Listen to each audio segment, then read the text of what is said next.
بزنیم پدر. خب بده گلمراد میزنه این قبل من کار نده، من خسته ما. پاشو پاشو پاشو سر صبح باز بری سر کار چون که نیست شومه داشت. پاشو پاشو پاشو سر صبح باز بری سر کار چون که نیست شومه داشت.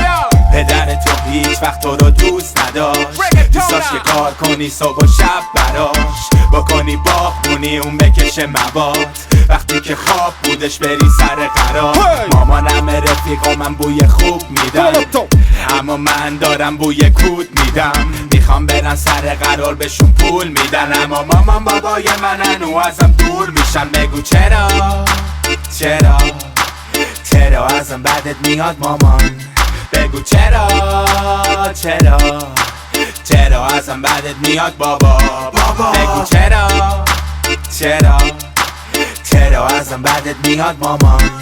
بگو چرا چرا چرا ازم بدت میاد بابا؟ بابا رفتم بقالی کلباس نداشت، اینجا مثل کاروان سراست. خاله قرار بود حفظان 20 بارده بیاره آلمان برام. اون منو کامران الان منتظرم برم توی هتلشون، با بلیطای کوکتل نشون منو دعوت کردم به کنسرتشون. پسر بیخیال شو، پدرت پول نداره، میخواد چوپونی کنه یه دونه چوب نداره. بگو بمب الکترونیکی کار گذاشتی یا ساعتی؟ وای پدرم دیوانه رفت بعد این دستمال کاغذی. حالا دیگه هیچ کسو نداری، مجبوری پول تو خودت دراری. میزنم بر کوهای دماوند، آتش فشا میاد با حرارت. ای داد و بیداد هی 100 دفعه گفتم نرو دنبال رپ چی آخه؟ آخرش هم پیل نادو باگ سر. هی گفتم رضا درست بخو، علی درس بخو. بابا ازم آسیه میگه بشین سر جا، میگه بی خیال این کار شو و برو سر کار.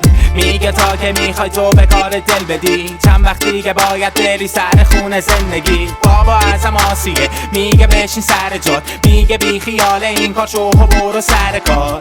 میگه تا که میخوای تو به کار دل بدی، چند وقت دیگه باید بری سر خونه زندگی. چرا چرا چرا ازم بدت میاد مامان؟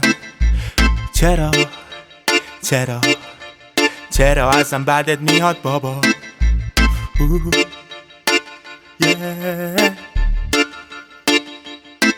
آهنگساز پیش رو 0 2 1.